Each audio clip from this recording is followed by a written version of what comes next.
Hello नमस्कार दोस्तों, आप सभी का स्वागत है आपके यूट्यूब चैनल यूनिक प्लस पर। जैसा कि आप सभी को पता है, पेट की परीक्षा का आयोजन हो चुका है। और देखिए, पेट की परीक्षा का जो पैटर्न था वो पिछली बार के पैटर्न की तरह कुछ चेंज था। ठीक है, यानी पहले ये सोचते थे स्टूडेंट कि बिना पढ़े चले जाइए, पेट में क्या है वो तो हो ही जाएगा। ठीक है, लेकिन इस बार क्या हुआ, क्वेश्चनों को मॉडरेट किया गया, लेंथी बनाया गया, उनको लैंग्वेज टफ की गई, जिससे पेपर टफ लगने लगा। ठीक है, और फिर आपको बता दूं कि हर एग्जाम में 5 या 6 क्वेश्चन तो ऐसे होते हैं जो करने के लिए नहीं होते हैं, यानी उनको छोड़ना होता है। और फिर हमारे भी मतलब हमें भी ऐसा नहीं करना कि 50 में से 50 करने हैं। ठीक है, तो दोस्तों आज मैं आपको पेट के कुछ क्वेश्चनों को बताऊंगा और उनका एनालिसिस करूंगा। तो चलिए शुरू करते हैं आज के सेशन को। मैदान में हारा हुआ इंसान फिर से जीत सकता है। मैदान में हारा हुआ इंसान फिर से जीत सकता है, लेकिन मन से हारा हुआ इंसान कभी नहीं जीत सकता। लेकिन मन से हारा हुआ इंसान कभी जीत नहीं सकता। और कहा भी गया कि मन के हारे हार है, मन के जीते जीत। चलिए तो शुरू करते हैं आज के सेशन को। और आज का पहला क्वेश्चन आपसे पूछेगा, शिवाजी की मृत्यु के बाद मराठा राज्य में प्रभावी शक्ति चित्तपावन ब्राह्मणों के एक परिवार के पास थी।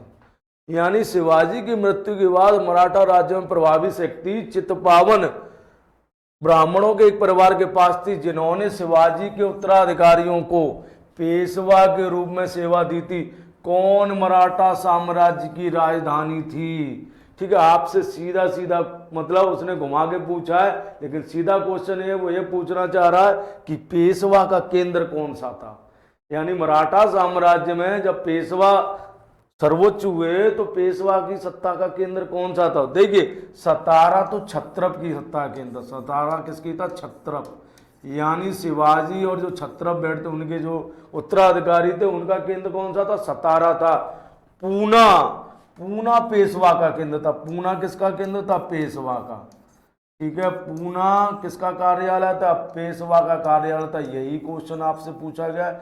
बस अंतर इतना, उसने इतनी लैंग्वेज लिख दी है उस क्वेश्चन के लिए, घुमाने के लिए कि आप पढ़ते पढ़ते कहें पता नहीं। या तो कई लोग तो क्वेश्चन की मतलब लेंथी क्वेश्चन को देख के ही घबरा जाएंगे, जबकि पेपर को तसल्ली से पढ़ना था।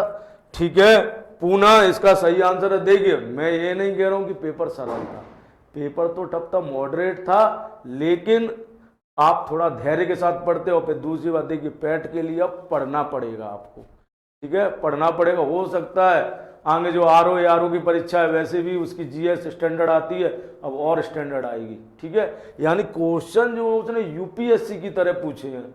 ठीक है, चलिए, कॉन्सेप्ट आपका मजबूत है तो आप क्वेश्चन को कर ले जाएंगे। अगला क्वेश्चन है, महावीर स्वामी को जिन के नाम से जाना जाने लगा, जिन का अर्थ क्या होता है? तो देखिए, ये क्वेश्चन तो सरल था। महावीर स्वामी जी को जिन के नाम से जाने लगा, जिन का अर्थ होता है विजेता। यानी जिसने अपने इंद्रियों को जीत लिया है वही जितेंद्रीय कहलाता है, और उसी को उन्होंने जिन कहा है। दूसरी बात, मैंने बताया भी है कि जैन धर्म में एक शब्द और आता है, तीर्थंकर। ठीक है, कितने तीर्थंकर हुए जैन धर्म में? 24 तीर्थंकर हुए। तीर्थंकर का मतलब होता है बाधा को पार कराने वाला। जो आपको बाधाओं को पार करा उसको तीर्थंकर कहते हैं, और जिन उसको कहते हैं जिन्हें अपनी इंद्रियों पर विजय प्राप्त कर ली है, जितेंद्रीय कहते हैं। और उसके लिए महावीर स्वामी जी को क्या कहा गया? जिन कहा गया है। ठीक है, तो जैन धर्म में महावीर स्वामी कौन से नंबर के तीर्थंकर थे? 24वें तीर्थंकर थे। कौन से थे? 24 में। ठीक है, पहले कौन थे? पहले थे ऋषभदेव। और देखिए, ऋषभदेव का उल्लेख किसमें मिलता है? ऋग्वेद में मिलता है। इनका उल्लेख किसमें मिलता है? ऋग्वेद में इनका उल्लेख मिलता है। ऋषभदेव का उल्लेख किसमें मिलता है? ऋग्वेद में मिलता है ऋषभदेव का उल्लेख। ठीक है, 22 में कौन थे? अरिष्टनेमी, जिन्हें श्री कृष्ण का अवतार बताया गया। 22 में कौन थे? अरिष्टनेमी। अरिष्टनेमी श्री कृष्ण का अवतार बताया गया। 23 में कौन थे? पार्श्वनाथ। पार्श्वनाथ, पार्श्वनाथ ने तपस्या क्या की थी? पार्श्वनाथ हिल्स पर। पार्श्वनाथ हिल किसकी सबसे ऊंची चोटी है? छोटा नागपुर पठार की सबसे ऊंची चोटी है। ठीक है, 19 में कौन थे? मल्लीनाथ, जिन्हें महिला कहा जाता है। श्वेतांबर जिसको महिला मानते, मल्लीनाथ। ठीक है। लेकिन आपसे क्वेश्चन महावीर स्वामी जी के बारे में पूछे तो और पूछे जिन के नाम से जाना जाता है, जिन क्या कहलाता है? विजेता कहलाता है। ठीक है, अगले क्वेश्चन की ओर चलते हैं। अगला क्वेश्चन कहता है कि जैसा कि अशोक के शिलालेखों में उल्लेख किया गया है कि मौर्य साम्राज्य में राजधानी पाटलिपुत्र और अन्य 4 प्रांतीय केंद्रों सहित 5 प्रमुख राजनीतिक केंद्र थे। निम्नलिखित में से कौन सा प्रांतीय केंद्र नहीं था? उसने पूछा है कि मौर्य साम्राज्य में 5 प्रांत थे और उनकी 5 राजधानियां थी, इनमें से ऐसा कौन सा है जो उसकी राजधानी नहीं थी? ठीक है, एक तो दिया ही है पाटलिपुत्र। ठीक है, तो देखिए इधर मौर्य राज्य में कितने प्रांत थे? 5 प्रांत थे। कितने थे? 5। ठीक है, आइए बात करते हैं तक्षशिला। तक्षशिला जो थी उत्तरापथ की राजधानी थी। उत्तरापथ, तक्षशिला किसकी राजधानी थी? उत्तरापथ। उज्जैनी अवंतीरठ, ये मौर्य साम्राज्य के प्रांत थे। अवंतीरठ। स्वर्णगिरी दक्षिणापथ, दक्षिणापथ। और एक था इनका कलिंग, कलिंग की राजधानी थी तौसाली। कलिंग की राजधानी क्या थी? तौसाली। कलिंग की राजधानी क्या थी? तौसाली थी। और एक था प्राच्य या मध्य क्षेत्र जो जिसकी राजधानी पाटलिपुत्र थी। ठीक है, इंद्रप्रस्थ अशोक की राजधानी नहीं थी। अशोक की किसी भी प्रांत की राजधानी नहीं थी इंद्रप्रस्थ। ठीक है, इस क्वेश्चन का आंसर था इंद्रप्रस्थ। चलिए अगले क्वेश्चन की ओर चलते हैं। अगला क्वेश्चन कहता है, देखिए कांग्रेस का वह अधिवेशन कहां हुआ जिसमें महात्मा गांधी ने अन्य नेताओं की खिलाफत के साथ साथ स्वराज समर्थन में असहयोग आंदोलन शुरू करने की आवश्यकताओं के बारे में आश्वस्त किया।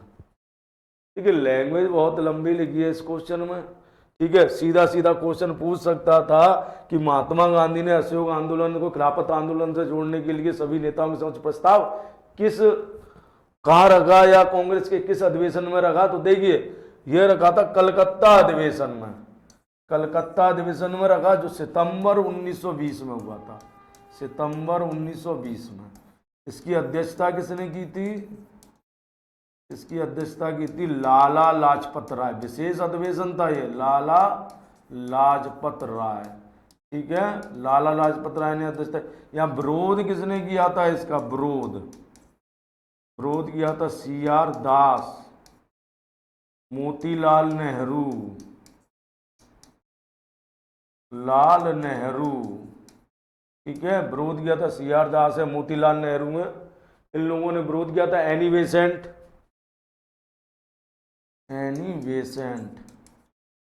मोहम्मद अली जिन्ना,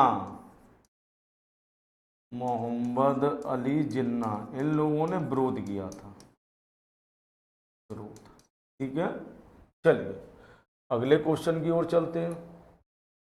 अगला क्वेश्चन है कि निम्नलिखित में से खुदाई खिदमतगार का संस्थापक था जिसे बादशाह खान के नाम से जाना जाता है। ये क्वेश्चन सरल है, आप सबको इसका आंसर पता है। इस क्वेश्चन का आंसर था खान अब्दुल गफ्फार खान। ठीक है, इनको सीमांत गांधी भी कहते हैं। सीमांत गांधी, सीमांत गांधी कहते हैं। ठीक है, इन्होंने उत्तर जो पश्चिमी सीमा प्रांत थे वहां पर असहयोग वो सविनय अवज्ञा आंदोलन के दौरान लाल कुर्ती आंदोलन चलाया था। कौन सा आंदोलन चलाया था? लाल कुर्ती आंदोलन।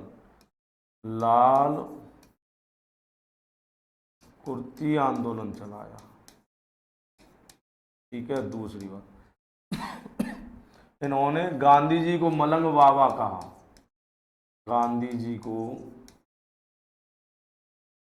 मलंग बाबा कहा। मलंग बाबा, गांधी जी को क्या कहा? मलंग बाबा का। ठीक है, इन्होंने गांधी जी को क्या कहा? मलंग बाबा का। चलिए अगले क्वेश्चन की ओर चलते हैं। अगला क्वेश्चन कहता है कि 1913 में हिंदुस्तान गदर पार्टी का मुख्यालय स्थित था। तो यह क्वेश्चन बहुत सरल है, सैन फ्रांसिस्को में था। ठीक है, आप सबको पता है कि गदर पार्टी की स्थापना लाला हरदयाल सोनसी भगवान ने कहाँ की थी? सैन फ्रांसिस्को में की थी। सैन फ्रांसिस्को कहाँ स्थित है? USA। यहाँ पर की थी, USA में की थी इन्होंने। ठीक है, चलिए अगले क्वेश्चन की ओर चलते हैं।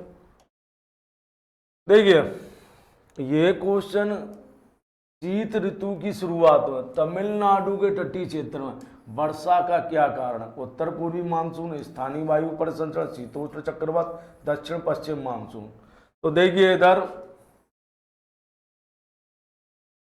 मानसून जो है भारत में कहां से, केरल से प्रवेश करता है, केरल से तट से टकराता है, जिसको दक्षिण पश्चिम मानसून कहते हैं। कौन सा मानसून आता है? दक्षिण पश्चिम मानसून, ठीक है। और ये मानसून यहाँ से टकराने के बाद दो शाखाओं में बढ़ जाता है, एक बंगाल की खाड़ी से एंट्री करता है इस तरीके से, और यहाँ वर्षा करता है, और ये मानसून इस तट पर वर्षा करता है, ठीक है। इस मानसून को दक्षिण पश्चिम मानसून कहते हैं। यह स्थिति होती है ग्रीष्म ऋतु में, ग्रीष्म ऋतु, या मैं कहूँ वर्षा ऋतु में ये स्थिति होती है जब मानसून आता है। शीत ऋतु में क्या स्थिति होती है? शीत ऋतु में ये मानसून यहाँ से पंजाब से लौटना शुरू करता है, पंजाब से लौटने के बाद बंगाल की खाड़ी से ये आर्द्रता ग्रहण करता है, फिर ये ऐसे आता है, ऐसे, ठीक है, इस तरीके से आता है, और इस कोरोमंडल तट पर वर्षा करता है। कोरोमंडल तट पर वर्षा होती है, शीत ऋतु में कोरोमंडल तट पर वर्षा होती है, और इस वर्षा का कारण होता है उत्तर पूर्वी मानसून, ठीक है, या इसको लौटता हुआ मानसून भी कहते हैं, पूर्वी मानसून या लौटता हुआ मानसून, ठीक है, पूर्वी मानसून या लौटता हुआ मानसून कहते हैं, लौटता हुआ मानसून, ठीक है, पूर्वी मानसून या लौटता हुआ मानसून कहते हैं इस मानसून, ठीक है। आपसे क्वेश्चन पूछा गया है कि शीत ऋतु की शुरुआत में तमिलनाडु के तटीय क्षेत्रों में वर्षा का क्या कारण है? तो उत्तर पूर्वी मानसून उसका कारण है, ठीक है। क्या कारण है?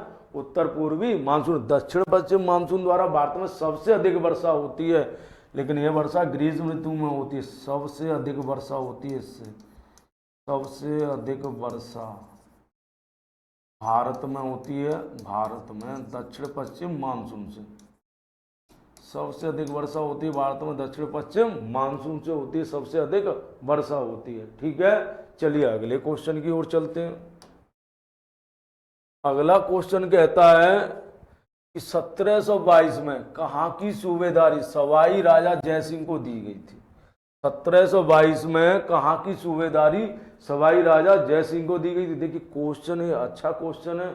मैं आपको बता दूं, जब यूपीपीसीएस में ऑप्शनल सब्जेक्ट हिस्ट्री हुआ करता था, ये क्वेश्चन उस समय पेपरों में पूछा जाता था, लेकिन पैट में ये क्वेश्चन पूछना मतलब पैट के स्टैंडर्ड को यूपीएससी के लेवल तक ले जाना है, क्योंकि ये क्वेश्चन, मैं इस क्वेश्चन को जनरल सामान्य अध्ययन का क्वेश्चन नहीं कह सकता हूँ, ठीक है। ये क्वेश्चन जनरल सामान्य अध्ययन का क्वेश्चन नहीं है, क्योंकि देखिए सवाई राजा जयसिंह को दी गई थी कहाँ की सूबेदारी? 1722 में। देखिए 1722 में मुगल बादशाह कौन था? मुगल बादशाह 1722 में जो मुगल बादशाह था वो मोहम्मद शाह रंगीला थे, मोहम्मद शाह रंगीला, ठीक है। मोहम्मद शाह रंगीला ने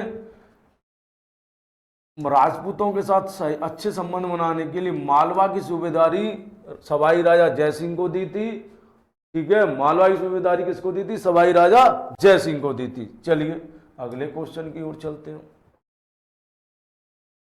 चित्तरंजन दास मोतीलाल नेहरू ने परिषद राजनीति में वापसी पर बहस करने के लिए कांग्रेस के भीतर किस राजनीतिक दल का गठन किया?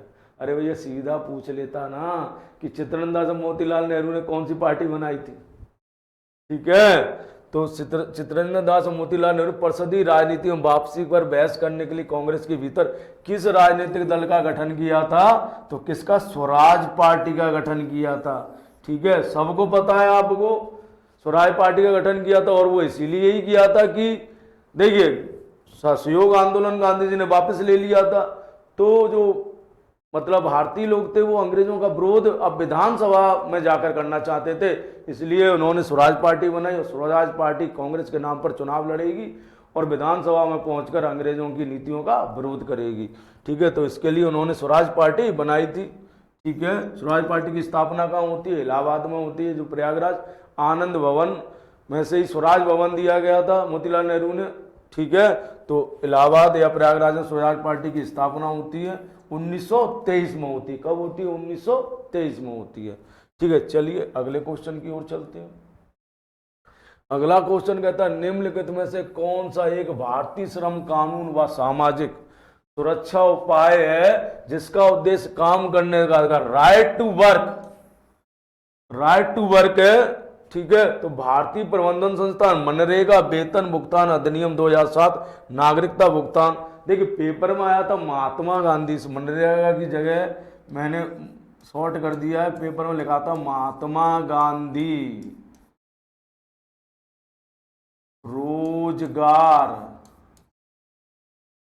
गारंटी अधिनियम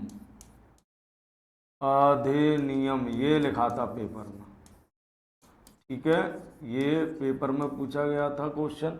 तो देखिए राइट टू वर्क यानी काम करने का अधिकार तो किसके तहत दिया गया था, मनरेगा के तहत दिया गया था। किसके तहत दिया गया था, मनरेगा के तहत दिया गया था।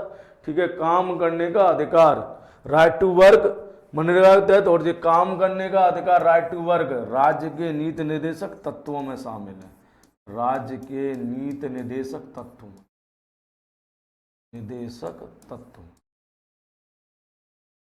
ठीक है, किस में शामिल है, राज्य के नीति निर्देशक तत्व में शामिल है। देखिए राज्य के जो नीति निर्देशक तत्व हैं वो राज्य की जिम्मेदारी, और सरकार जितनी भी योजना चलाती है वो सारी योजनाओं के लिए प्रोविजन राज्य के नीति निर्देशक तत्व में दिए गए हैं। ठीक है, और आपको बताऊं राज्य के नीति तत्व बाध्य योग्य नहीं है, लेकिन फिर भी राज्य सरकार उनका पालन करती है, क्योंकि 5 साल बाद उसे जनता को जवाब देना होता है।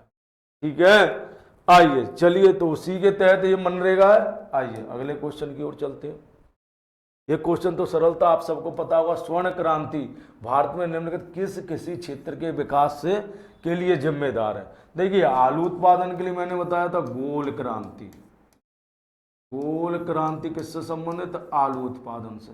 पेट्रोलियम से है कृष्ण क्रांति। कृष्ण क्रांति किससे संबंधित है, पेट्रोलियम से।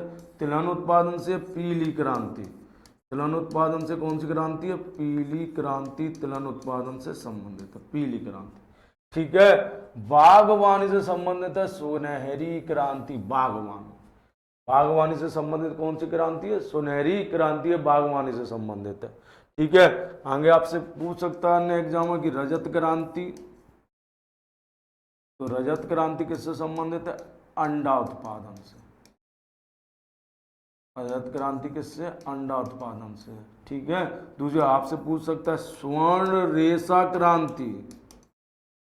रेशा क्रांति जूट उत्पादन से। इससे जूट उत्पादन से, जूट उत्पादन से स्वर्ण रेशा क्रांति जूट से। ठीक है, रजत रेशा क्रांति कपास से। रेशा क्रांति किससे संबंधित है, कपास से। ठीक है, चलिए अगले क्वेश्चन की ओर चलते हैं। अगला क्वेश्चन कहता है कि उस उच्च न्यायालय का नाम बताइए जिसका क्षेत्र अधिकार अंडमान और निकोबार द्वीप समूह के केंद्र शासित प्रदेश पर है। यानी अंडमान निकोबार द्वीप समूह में जो उच्च न्यायालय या जिसकी बेंच अंडमान निकोबार द्वीप समूह में जो बेंच लगती है हाईकोर्ट की, वो किस उच्च न्यायालय के अधीन है। तो देखिए पहले तो आर्टिकल 231 क्या कहता है। आर्टिकल 231 ये कहता है कि 2 या 2 से अधिक राज्य या केंद्र शासित राज्यों के लिए एक उच्च न्यायालय हो सकता है। आर्टिकल 231 कहता है 2 या 2 से अधिक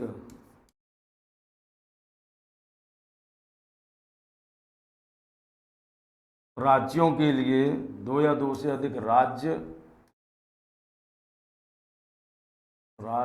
व संघ शासित राज्यों के लिए,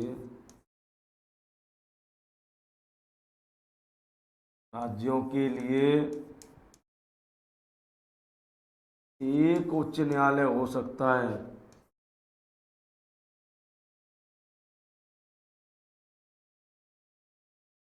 उच्च न्यायालय हो सकता है। ठीक है, 2 या 2 से अधिक राज्य व संघ शासित राज्यों के लिए एक उच्च न्यायालय हो सकता है।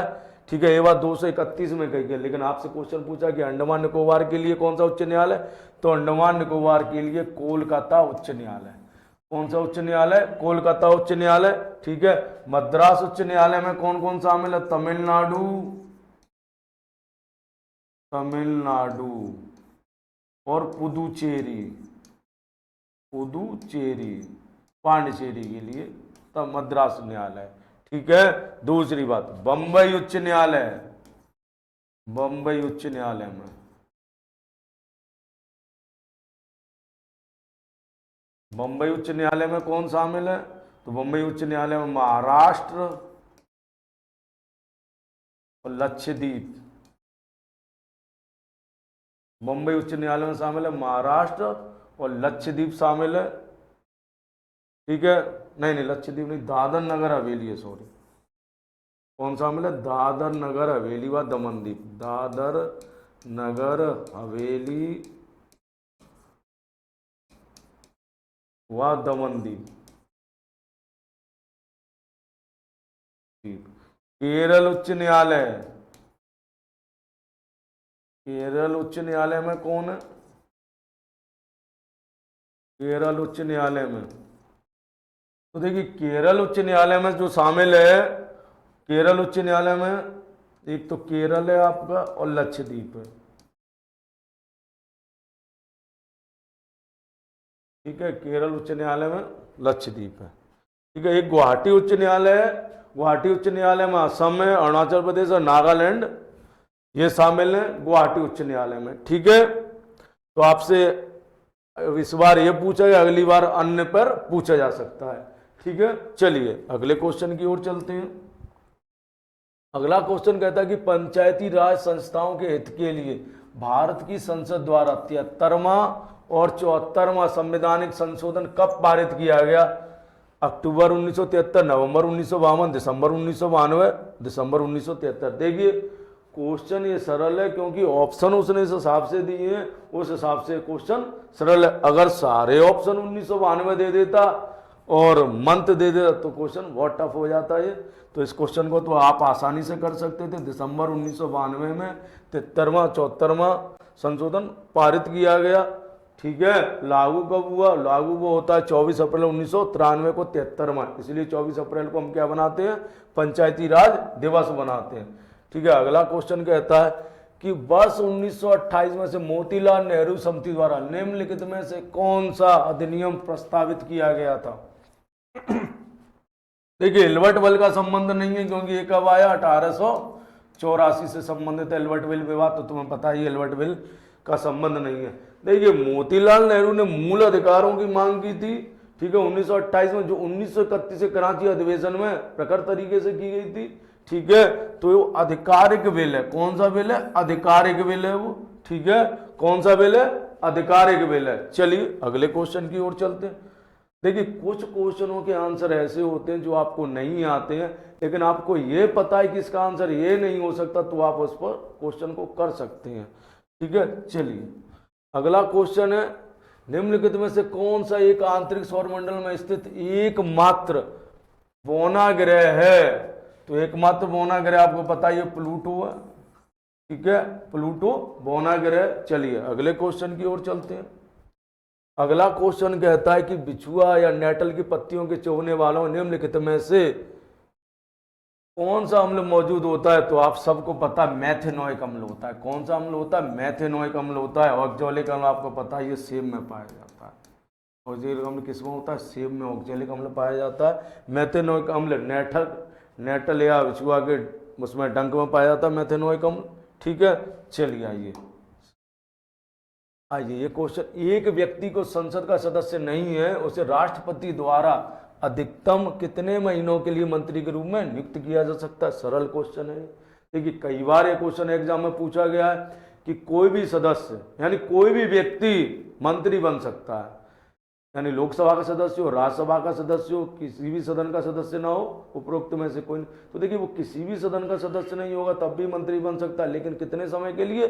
6 महीने के लिए। तो वही क्वेश्चन है, एक व्यक्ति जो संसद का सदस्य नहीं है उसे राष्ट्रपति द्वारा अधिकतम कितने महीनों के लिए मंत्री बनाया जा सकता है? तो 6 महीने के लिए। देखिए 6 महीने के अंदर उसे किसी ना किसी सदन की सदस्यता ग्रहण करनी होगी, अन्यथा उसे अपने पद से इस्तीफा देना होगा। ठीक है, चलिए अगले क्वेश्चन की ओर चलते हैं। बीमा नियामक विकास प्राधिकरण इरडा आपसे पूछा गया है कि इरडा का मुख्यालय कहाँ स्थित है। ठीक है, बीमा नियामक एवं विकास प्राधिकरण संस्था है ये, इसका मुख्यालय का यानी बीमा की रेगुलेटरी संस्था है ये, और इसका मुख्यालय कहाँ स्थित है? हैदराबाद में। ठीक है, इसका मुख्यालय कहाँ स्थित है? हैदराबाद में स्थित है। ठीक है, चलिए अगले क्वेश्चन की ओर चलते हैं। अगला क्वेश्चन कहता है कि मिल्क ऑफ मैग्नीशिया किस प्रकार का कोलाइड है?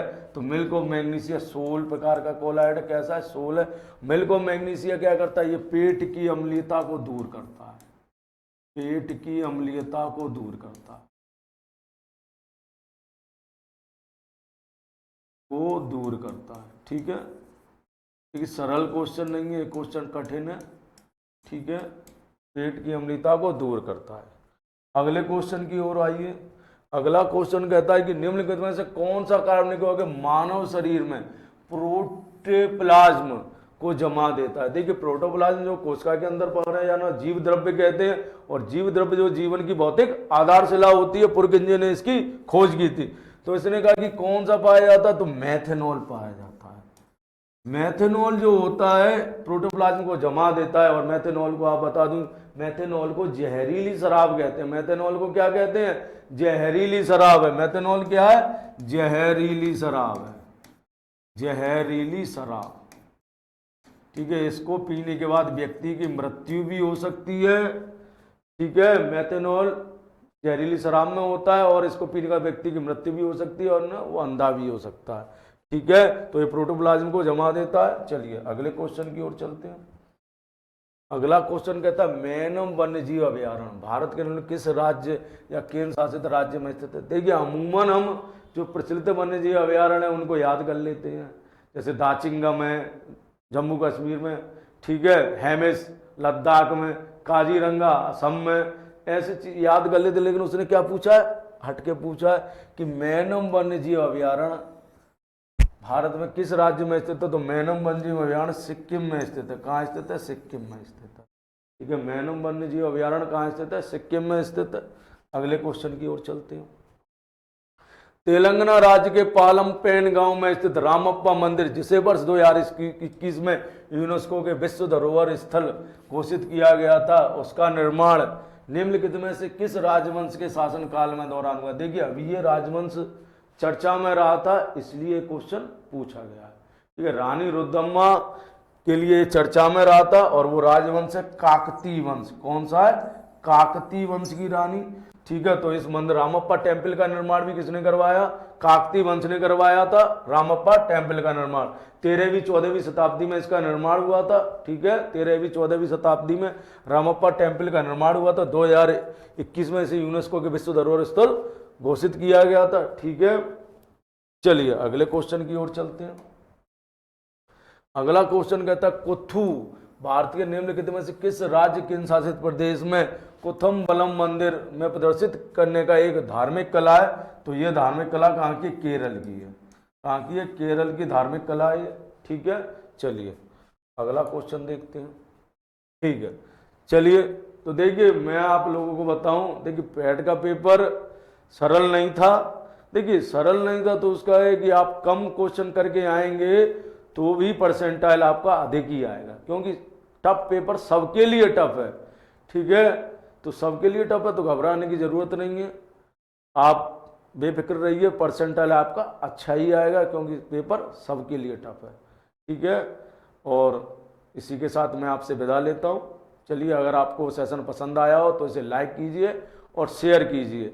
नमस्कार।